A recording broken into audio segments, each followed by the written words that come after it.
Hello दोस्तों, जियो गुरुजी classes में आपका स्वागत है। मैं रोहित शर्मा, सब्जेक्ट अपना ज्योग्राफी। देखिए, आज का जो टॉपिक है वो हमारे राजस्थान के अपवाह तंत्र से ही संबंधित है। पिछले वीडियो में हमने लूनी नदी और माही नदी का वर्णन किया था। कुल मिला के 4 नदियां जो कि अरब सागर में गिरने वाली नदियां हैं। और जैसा कि आपको पता है कि हमारे राजस्थान के अपवाह तंत्र को 3 भागों में बांटा है। एक अरब सागर में गिरने वाली नदियां, दूसरी आपके बंगाल की खाड़ी में गिरने वाली नदियां, और तीसरी अंतर प्रवाही नदियां जो कि राजस्थान के अंदर बहती है। सबसे ज़्यादा प्रतिशत मैंने बताया आपको, अंतर प्रवाही जो नदियां होती है उनका प्रतिशत है, जो कि 60% मैंने आपको बताया। अरब सागर की ओर जो बहने वाली नदियां हैं वो आपकी 4 नदियां थी, जिसमें लूनी और माही नदी का वर्णन हमने कर लिया था। अब जो 2 नदियां बच गई है वो नदियां कौन सी है? एक तो आपका पश्चिमी बनास और दूसरी है साबरमती। ठीक है, तो आज का टॉपिक जो है वो यही रहेगा। इस पे हम चर्चा करेंगे, इसके उद्गम स्थान की चर्चा करेंगे, कहाँ से निकलती है, किधर से जाती है, कितनी लंबाई है, कौन कौन सी सहायक नदियां हैं, उसी पर आज का ये बिंदु रहेगा। टॉपिक डाल दीजिए, राजस्थान का अपवाह तंत्र। और ये अपवाह तंत्र है अरब सागरीय नदियों से संबंधित, जिसमें 4 नदियों का वर्णन पहला कौन सा था? लूनी, जो हम पढ़ चुके हैं पिछले वीडियो में, आप देख लीजिए। दूसरी माही, ठीक है, ये भी हमने पढ़ लिया है। तीसरे नंबर पे जो आती है आज का जो विषय है वो है पश्चिमी बनास, और चौथा नंबर है साबरमती। आज का जो बिंदु है वो ये 2 नदियों से संबंधित है। ठीक है, जिसमें हम सबसे पहली नदी का वर्णन करेंगे तीसरे नंबर की, वो है पश्चिमी बनास नदी। अब देखिए, ये पश्चिमी बनास नदी जो है, इस नदी के उद्गम स्थान की बात करें तो ये कहां पर है? इसका उद्गम स्थान है सिरोही से। ठीक है, और सिरोही में भी कौन सा एक गांव है जिसका नाम है नया सानवारा गांव है, वहां से ये नदी निकलती है। ठीक है, तो सबसे पहले हम बात करेंगे उद्गम की। टॉपिक डालेंगे उद्गम, और उद्गम मैंने कौन सा गांव बताया? नया सानवारा गांव। नया सानवारा गांव, और ये जिला है आपका सिरोही। ठीक है, अब आगे सुनिए, संगम की बात कर लेते हैं। कहां पर इसका संगम होता है? ये तो उद्गम है, और कहां पर जाके गिरती है तो आपको बता दूं मैं, इस नदी का गिरने का स्थान है लिटिल कच्छ, और कच्छ क्षेत्र जो है वो कहां पर है? गुजरात में। ठीक है, यहां से तो निकलती है और यहां पर जाकर मिल जाती है। संगम मतलब मिलना। अब बात करते हैं इस पश्चिमी बनास नदी की लंबाई की। ठीक है, टॉपिक डाल लेंगे लंबाई। देखिए, लंबाई जो है, कुल लंबाई जो है वो 226 किलोमीटर इसकी क्या है? लंबाई है। ठीक है, ये इसकी लंबाई की बात हो गई। अब बात करते हैं अपवाह क्षेत्र की। कहां पर सबसे ज्यादा इस नदी का बहाव रहता है? कहां पर अपवाह क्षेत्र इसका सबसे ज्यादा है? वो है अपवाह क्षेत्र, जैसे कि आपको पता है सिरोही से निकलती है, तो सबसे ज्यादा अपवाह क्षेत्र जो है वो सिरोही ही है। सिरोही के अंदर अपवाह क्षेत्र है, मतलब सिरोही के क्षेत्र के अंदर ये नदी बहती है। अगर मैं बात करूं सहायक नदी की, सहायक नदियों की बात करूं कि आपके पश्चिमी बनास नदी जो है, इसकी सहायक नदी जिससे ये नदी विशाल बनती है, तो उन नदियों के नाम है जैसे कि कुकड़ी। कुकड़ी नदी इसकी सहायक नदी है। इसके अलावा सूकली, ये भी इसकी सहायक नदी है। और एक आती है सीपू। ठीक है, ये नदियां जो है इसकी सहायक नदियों की श्रेणी में आती है। ठीक है, अब आपको मैं बता दूं, देखिए सिरोही का क्षेत्र है आबू, और गुजरात का क्षेत्र है डीसा नगर। पश्चिमी बनास के किनारे पर स्थित है। ये दोनों ही क्षेत्र जो है वो पश्चिमी बनास जो है उसके किनारे पर मौजूद है। आबू और डीसा नगर, आबू सिरोही का पार्ट है और डीसा नगर जो है वो गुजरात का पार्ट है। ठीक है, जो दोनों ही जो शहर मान लीजिए, जिले, राज्य मान लीजिए, क्षेत्र जो है सिरोही जो है वो राजस्थान का पार्ट है और डीसा नगर जो है गुजरात का पार्ट है। ये दोनों ही पश्चिमी बनास के किनारे पर स्थित है। ठीक है, इसको भी मेंशन कर लेंगे। आबू, और आबू किससे संबंधित है? सिरोही से। ठीक है, वे डीसा नगर, ये किससे संबंधित? गुजरात से। ये दोनों क्षेत्र पश्चिमी बनास नदी के किनारे पर स्थित है। आगे बात समझ में? आबू और डीसा नगर ये दोनों ही आपके पश्चिमी बनास के किनारे पर स्थित है। ठीक है, अगर मैं राजस्थान का मानचित्र देखूं तो राजस्थान के मानचित्र के अंदर कुछ मैं वर्णन कर देता हूं जो आपको पता रहेगा। एक राजस्थान का मानचित्र हम बना लेंगे। ठीक है, ये राजस्थान का मानचित्र है और इसमें मैं आपको बताऊंगा कि कुछ क्षेत्रों का वर्णन मैं करके दिखा रहा हूं आपके सामने कि जैसे राजस्थान का मानचित्र है। इस राजस्थान के मानचित्र के अंदर ये भाग तो कौन सा है? उत्तर। ये भाग कौन सा है? दक्षिण। ये कौन सा है? पूर्व। और ये है पश्चिम। मैं इस क्षेत्र की बात कर रहा हूं। ये पश्चिम भाग जो है वो पश्चिमी बनास नदी का है। और मैं बार बार कह रहा हूं, एक भाग है नया सानवारा गांव, ये कि कहां पर स्थित है? सिरोही के अंदर। अब ये क्षेत्र कहां पर है? ये आपका यहां पर उपस्थित है। सिरोही क्षेत्र कहां पर है? ये सिरोही वाला पार्ट है। तो आपका जो नया सांवरा, नया लिख देता हूं मैं, नया सानवारा गांव और जो कि सिरोही, यहां पर ये उद्गम स्थान है इस नदी का। आगे बात समझ में? क्लियर। और इसी से संबंधित जुड़ा हुआ पार्ट थोड़ा सा आगे की ओर बढ़ते हैं अपन, जो कि आपका कौन सा नगर बता रहा है? ये जो संगम क्षेत्र है लिटिल कच्छ गुजरात। थोड़ा सा आगे की ओर बढ़ते हैं। ये भाग जो है यहां पर, ये आपका लिटिल कच्छ वाला क्षेत्र है जो कि गुजरात से संबंधित है।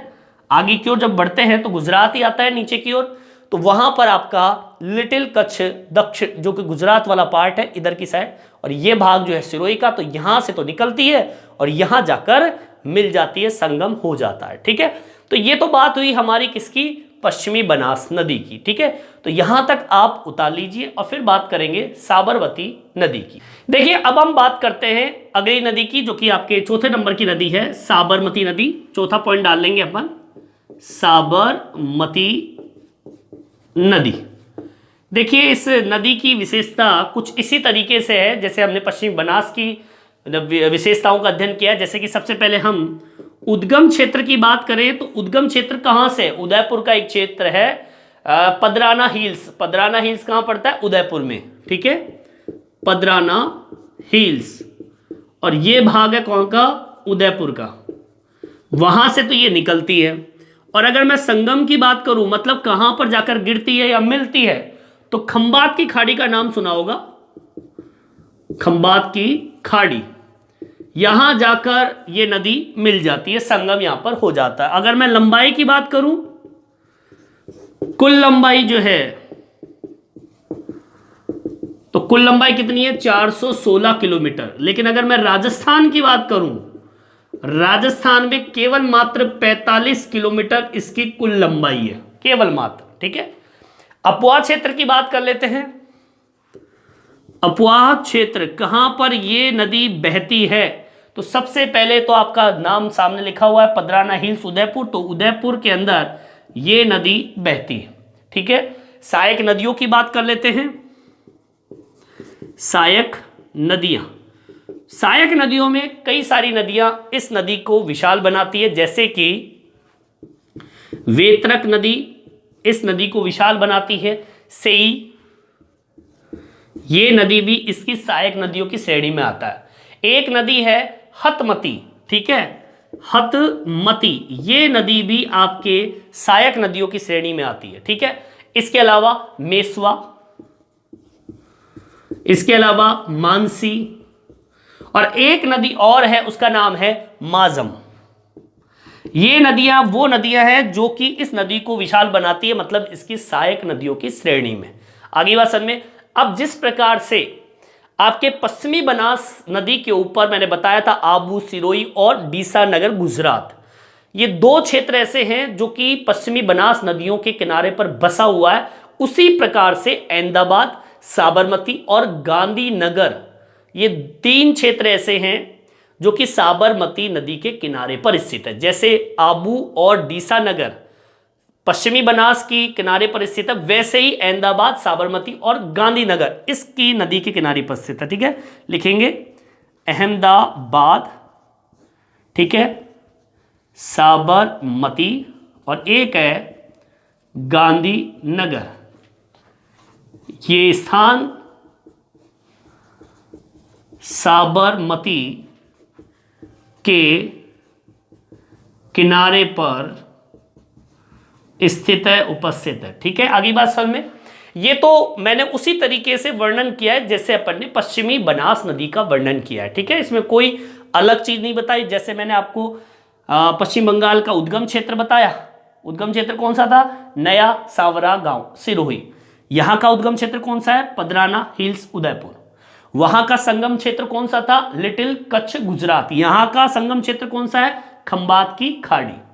लंबाई जो है अगर बात करें पश्चिमी बनास की 226 किलोमीटर, यहां की लंबाई कितनी है? 416, राजस्थान में 45 किलोमीटर।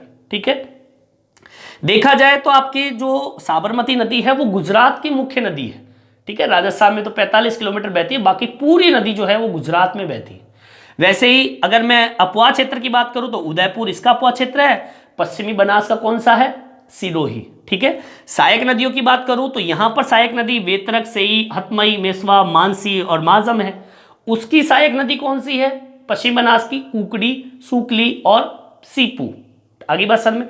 यहां पर अहमदाबाद, साबरमती, गांधीनगर इस नदी के किनारे पर स्थित है, तो वहां पर आबू, सिरोही, डीसा नगर, गुजरात पश्चिमी बनास नदी के किनारे पर स्थित है। तो ये तो सेम आपकी परिभाषा हो गई, विशेषता हो गई। ठीक है, चलिए यहां तक आप उतार लीजिए, फिर मैं आपको साबरमती नदी की कुछ और विशेषताओं का अध्ययन कराऊंगा।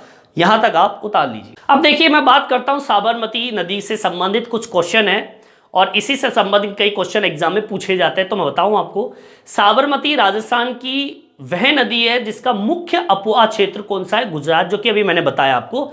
राजस्थान में केवल साबरमती 45 किलोमीटर बहती है, बाकी जो नदी है वो मुख्य अपवाह जो है उसका बहने का स्थान है वो कौन सा है? गुजरात। ठीक है, ये नोट करने वाली बात है। ठीक है, नोट लगा रहा हूं, मुख्य बिंदु आपका हो गया ये। क्या लिखना है आपको? साबरमती नदी। और साबरमती नदी राजस्थान की वह नदी है जिसका मुख्य अपवाह क्षेत्र कौन सा है?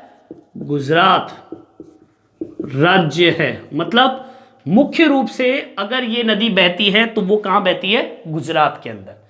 चलिए अब हम साबरमती नदी जो है इस पर कुछ जल सुरंगें बनी हुई है। साबरमती नदी की जल सुरंग, देखिए साबरमती नदी की जल सुरंग जो है उसको दो सुरंगें हैं। एक सुरंग जो है वो है सेई जल सुरंग, जो कि मैंने पिछले वीडियो में भी बताया था, सेई जल सुरंग।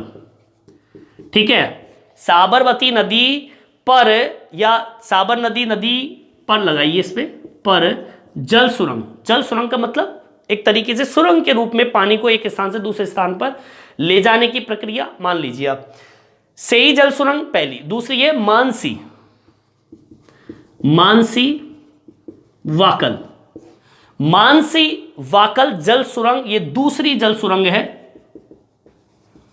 ठीक है, ये दो जल सुरंगें आपके साबरमती नदी पर है। ठीक है, अब इनके कुछ विस्तार की बात कर लेते हैं। अगर मैं सेई जल सुरंग के विस्तार की बात करूं, ठीक है, तो इसका जो विस्तार है मतलब फैलाव, ये उदयपुर से पाली तक है। कहां पर है?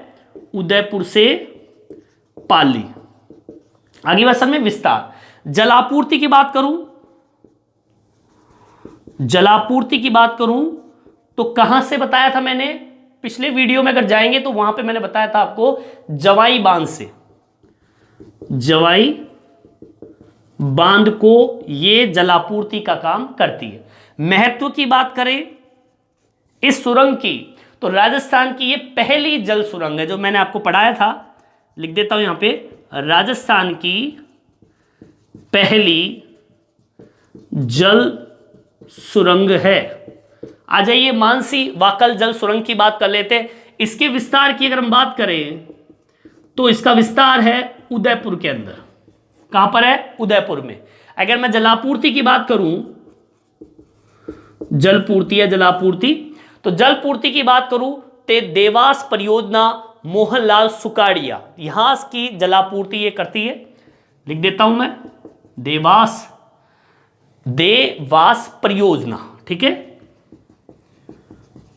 और मोहनलाल सुखाड़िया, ठीक है। आगे बात समझ में। और महत्व की बात करूं तो राजस्थान की सबसे लंबी जल सुरंग आपकी मानसी वाकल जल सुरंग है।